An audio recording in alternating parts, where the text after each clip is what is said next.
Hey guys, it's Eric from D&E the Garage here. So, I'm here to talk to you today about how to get the best gas mileage in your stock car. We're going to go over the basics, maintenance, tires, and then we're going to get into something that I find is really truly the key. Like, you know, going 88 miles per hour to go back in time. Well, it's very similar to that. Without further ado, let's go. So, maintenance of your car. There's a lot of things you need to do to make sure your car can get good gas mileage. So it truly starts with keeping up to all the routine maintenance of your car. Believe it or not, that's really the highest impact you're going to have, is making sure you take care of your car. And like, there's certain things, and I'll go over them. It's just like oil changes. You want to make sure that you're always on top of your oil changes. Not only just to make sure your motor lasts a long time and that it's always healthy, but just because it's going to help out with fuel economy. Just because, if you put it this way, it's like you take your body and you throw junk food in it. What do you want to do? You want to go to sleep.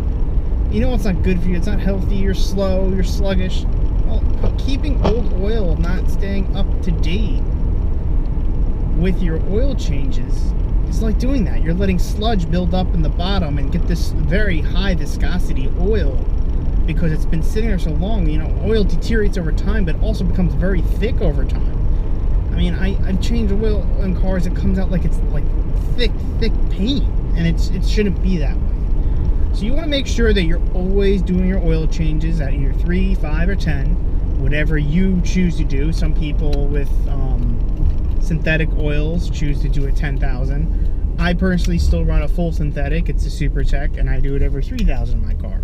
I mean, 3 to 5, to be honest, because I have kids, and I don't get to do it whenever time I want to. With that, there's also, make sure you run the right oil. I know I've seen gas mileage go up and down. Number one, go back to my first point, changing oil. I've seen a clear difference of when changing my oil of gas mileage. I literally, there's a direct correlation to it. I just did a fresh oil change on this before I came up here, and I was doing, against everything I usually say, faster than the speed limit, 85, and flying up here, and I still got 28 miles per gallon, and the car's rated for 29. So there's a lot of things that attribute to that, but the fresh oil change definitely gave me like a mile per gallon, because I know we came up here a couple weeks ago, I was in middle oil change, got 27. So big difference there. But then choosing the right type of oil, that's another thing that people don't realize. You gotta go by what the book says. I've run 10W30 in my Subaru before, and I run 5W30. Big difference. And the car reflects that. Doesn't get as good as gas mileage. So make sure you stick with the factory recommended for your area. Usually you can find the owner manual. If you can't find your owner manual, you could go look online. There's a lot of good spots to find about oil and what you should run in your car. Now, the quality oil, synthetic versus non-synthetic, I've never really seen a big jump in gas mileage for that. The only caveat to that is that I did see a jump from using stock oil, stock synthetic, to Mobile One's fuel economy oil. Now that is more of a mod. I don't really want to get into it much, but I did see some gain in it, and it didn't really hinder my motor. I ran it for a long time, and I think it did well. But I would usually just stick with the stock recommended. Then the other thing is your tires, the things you physically roll on down the road. They can calculate to a lot of good gas mileage and bad gas mileage. I know personally, when I'm looking for tires, I'm looking at the coefficient of the rolling resistance. I want to know how much friction I actually get on the road and when I'm rolling, because for my Outback, I want to make sure that it's gonna be low and still have good grip. Like, I'm gonna be on a trip like up here to Utica, 276 miles one way. Like, I want to make sure that I still have traction, but the coefficient for fuel economy is low. And usually you find out those are eco tires and kind of that type of stuff. And you want to make sure that the tires are good, that they're not lumpy, they're balanced. and just basically they got good. They're good for the car. You got bald tires, you've got big, lumpy, meaty tires. Yeah, you're not going to get good gas mileage.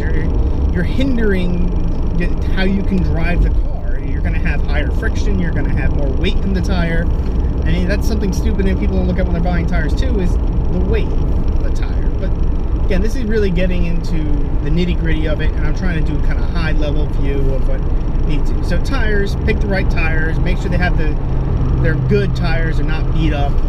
And then air pressure in them. I, in all my cars, run about 3 to 5 pounds over recommended for the car. The Outback I'm driving right now has 35 pounds in each tire.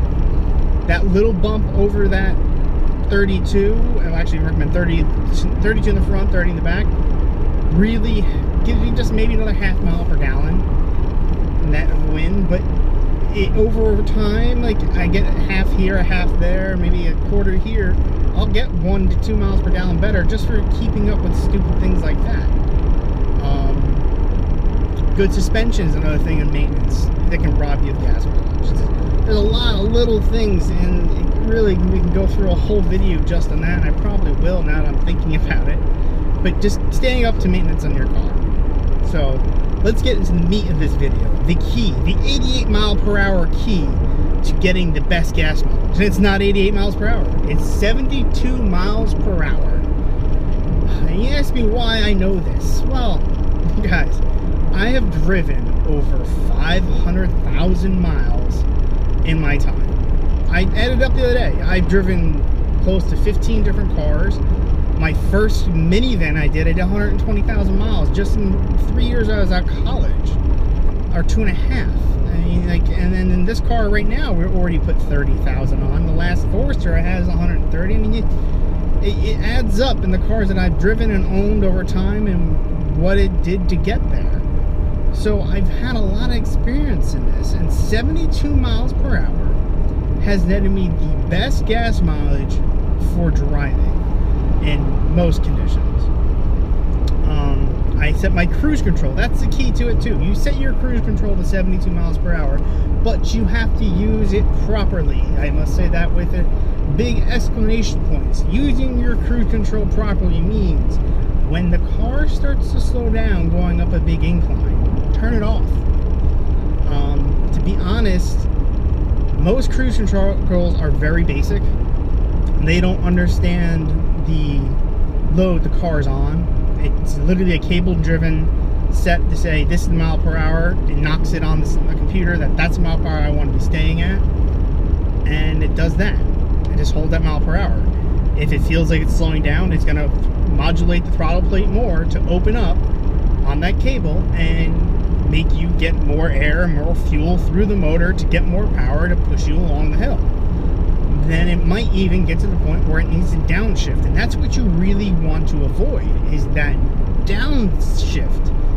Believe it or not, that downshift can rob you at least 3 miles per gallon on any trip. At least. I mean, I'm guesstimating because I've taken that and I've taken it off, and the calculations are very close to it, and I can't tell you enough that that's a big thing, is make sure you're using your cruise control correctly. So basically 72 miles per hour and modulate the cruise control. It's key. It's right there. Go try it. I dare you. Make sure your car is maintained. That's a big thing. Some people believe, like, oh, I'm going to go out there and do 72 miles per hour and I'm just going to get all the gas mileage in the world. Well, no, not if your car is just a hunk of junk. I mean, ask Doug. We're always on top of maintenance, so we're trying to achieve this goal of efficiency, and for him, it's more of just maintaining his car. For me, it's always efficiency. I'm always driving my cars. Like, I gotta save every penny I can. I mean, my car right now, and this is the only reason I'm saying this, like I said, I put a lot of miles on cars, and every time I've owned a car, every time, I guarantee it, I've gotten above EPA standards. My Outback here, I normally get 29 on highway during summertime because winter screws a little bit. I usually get 29 doing 80, 85. And if I do 72, I can see as high as 34, which, I mean, guys, that's another 5 miles per gallon over what the EPA standard is. This is only rated for 29 miles per gallon. Like, it's a big thing. Like, you can think about it. I mean, 5 miles per gallon over, I fill up 17 gallons, another 60 miles and get out of the tank. That's, for me, that's 4 days going back and forth to work.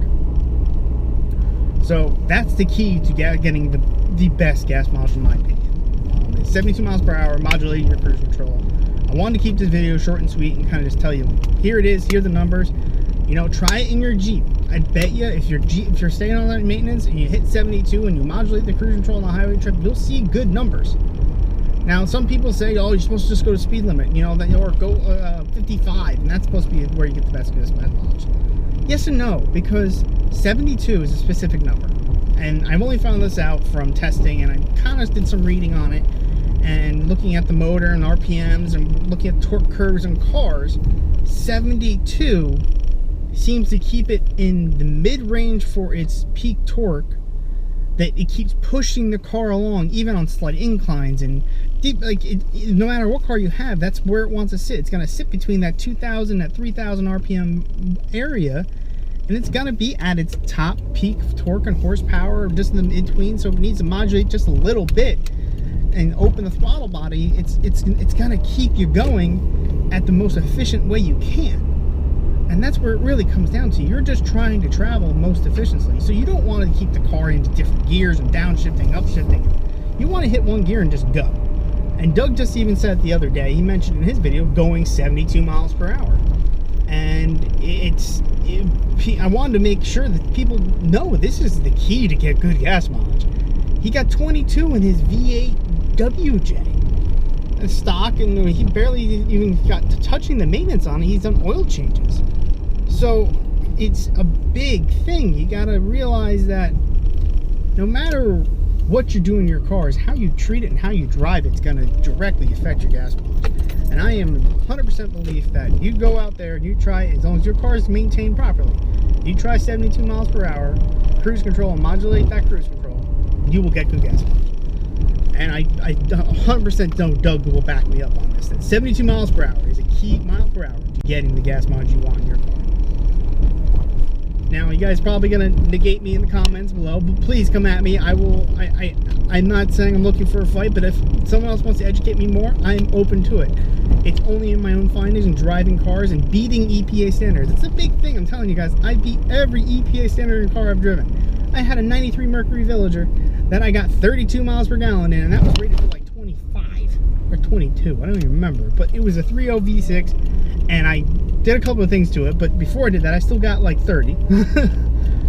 And that's that. So this is Eric from D&E The Garage, and I promise you I will be making a video on the mods you can do to get better gas mileage in any car you own. I have done through a couple of cars and had successes and had some non-successes, and I will make you a video on that. But this is Eric from D&E The Garage. Make sure you hit our TEESPRING store up. Make sure you hit our Facebook store up. Make sure you hit our Instagram up. We are out there. We are doing our job just for you guys. So I'll catch you later. Eric out. Woo-woo.